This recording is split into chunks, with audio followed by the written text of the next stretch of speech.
A new video was just posted on YouTube showcasing the latest version of Tesla's parking lot summon, and the only way to describe it is that the summon was a little drunk. I'll show you the video so you be the judge, and we can figure out if that parking lot needed some sort of a sobriety checkpoint. Yeah.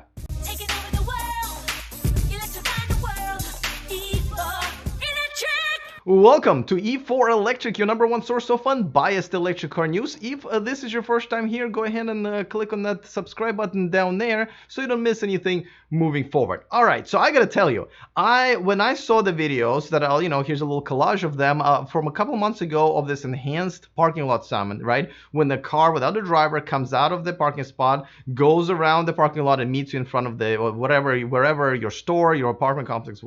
I thought it was amazing, like the best feature that I've ever seen Tesla had. And as a matter of fact, my mom called me the other day and she said, and by the way, that's a mother who has a son who had a Tesla all the way from 2012 and has shown her all of the amazing features that Tesla came up with in the last 5 and 6 years. And yet she was absolutely, her mind was absolutely blown when she saw something like this happen in front of her eyes the other day. I guess she was sitting at the restaurant and saw somebody summon his Tesla this way, and she was amazed. And I understand why. Out of everything that I've seen Teslas ever do, this is the most amazing. But I was basing my opinion on that footage, is that a few of the clips that we've seen.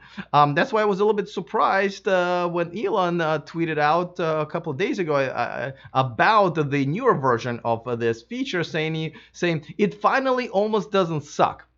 Now, there are two problems here. First of all, that does not instill a lot of confidence when he is also claiming that the full self-driving feature set is going to be ready on all Teslas by the end of the year. We're talking about the car navigating in a parking lot, something that I've learned to do almost when I was 16. But secondly, I was a little bit shocked because I was like, what do you mean almost doesn't suck? I thought it was amazing by looking at all of those videos. And granted, it's not rolled out to, all of the fleet. It's just within testing program. I still don't understand how you get into that testing program, but I was like, what do you mean? But now I do. So I'll show you the video in a second. And by the way, here's another news that's kind of connected with this, is that the lead engineer for Tesla's enhanced summit went to cruise apparently. It was, I believe, in May. So this is what his LinkedIn says, that he was a technical lead for enhanced summon feature, and he was at Tesla until May 2019. Now, I don't know if it's a good thing or a bad thing, because I do not understand how they're still this behind on this feature, including, and you'll see that in the video, the car cannot even park itself in between the lines, which it has been doing for many years. As a matter of fact, when I used it, and I've seen everybody else use it, it has never made a mistake once. It would always park itself perfectly.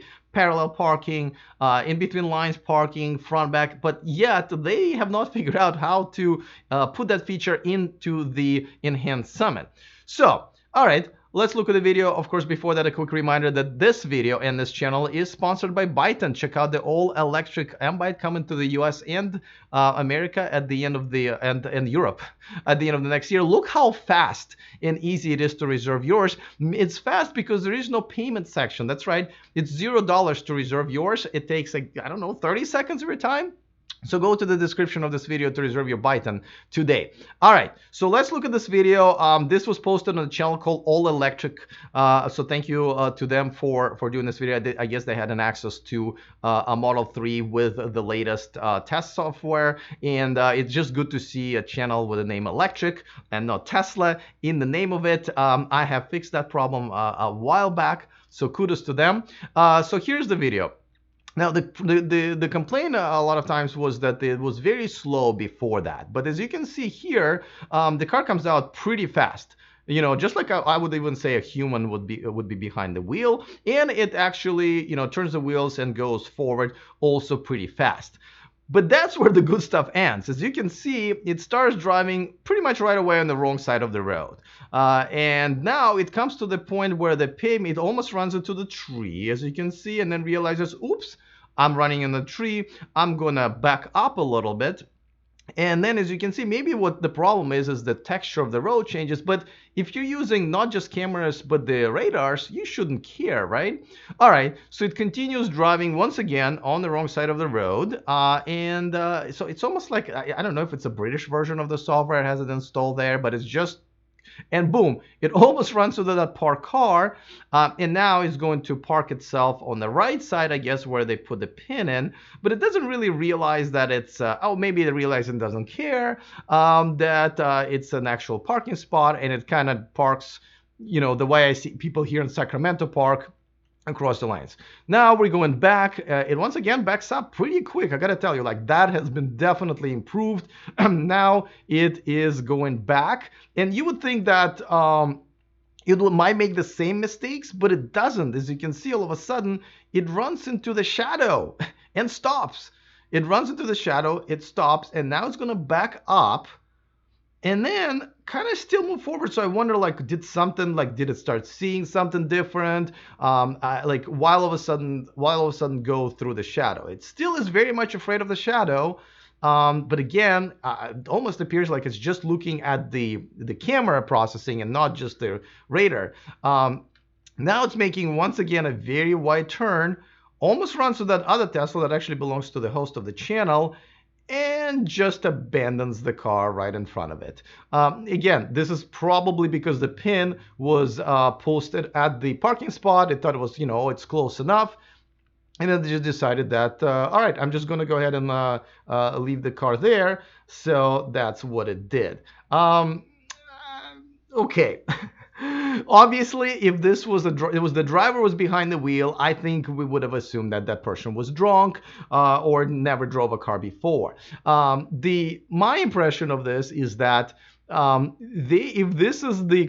it's either very isolated software they're working on completely separately, which kind of appears that way, because if that's the capabilities that the car has right now, I do not understand how it's going to get to the full self-driving features by the end of the year. I mean, not figuring out where the shadow ends and where the different pavement begins, that again, I feel like this just, if you're just looking at it from the radar point of view, and again, maybe it's time to think about the LiDAR as well, you would just see a flat surface and assume that this is the drivable area, and you only have to look for any type of, even 2 or 3 inch raised surfaces, which is a curb or whatever. So it just doesn't appear that it's doing that. And I don't know if it's programmed to drive just using the entire path that it sees, or if it needs to realize that you kind of have to drive on the right side of the road. And by right side, I mean right hand side. Though again, if it's in Britain, I don't know how people drive. Actually, if you're watching me from Britain or any other country where you drive on the wrong side of the road, do you also do that in the parking lots? I'm going to assume yes. But anyway, what really shocks me about this video, and I guess I went back and looked at the videos from the previous version, and it never does park itself between the lines, but why not use the same technology that you already have when the car parks itself perfectly between the lines and put that into the Summit? Because some people will probably want to move this car maybe into a temporary parking spot that's in front of a restaurant, or maybe a handicap parking spot if that car has a handicap placard. Like, there are a lot of uses or a lot of to be made for the case where you need to take the car out of a parking spot and put it in another parking spot. So I am a little bit baffled by this video, and I really kind of I guess I'm going to take it back for now that this is the best feature of Tesla. It will be once it's ready. But if any of you can offer me a good guess about what is going on, why they're even releasing this, let me know. But a quick shout out to Victor Fong, one of my newer Patreons, who probably does know how to park between the lines. I'm just going to go with that, Victor. All right? But thank you. And it's one of the ways you can watch me live, which is on Patreon. It's actually the only way. But thank you so much for supporting my independent channel that is always sober. And, this is how I make a living. So I appreciate it. If you want to be part of my Patreon community, There's a link in the description of this video, but you can just also go to patreon.com/E4Electric. Also, a quick reminder to get on our VIP list. We send you a bonus article that our writer AJ writes for you guys every Saturday. So something that we just did not have time or space to cover on this YouTube channel or on our website, boom, you can go to e4electric.com/VIP. That's the second free thing in the description of this video, the other one being Byton's reservation. I'm assuming you've already made that one, because if you haven't, that's just silly. All right, looking forward to your comments. Other than that, see you next time, and remember to stay charged.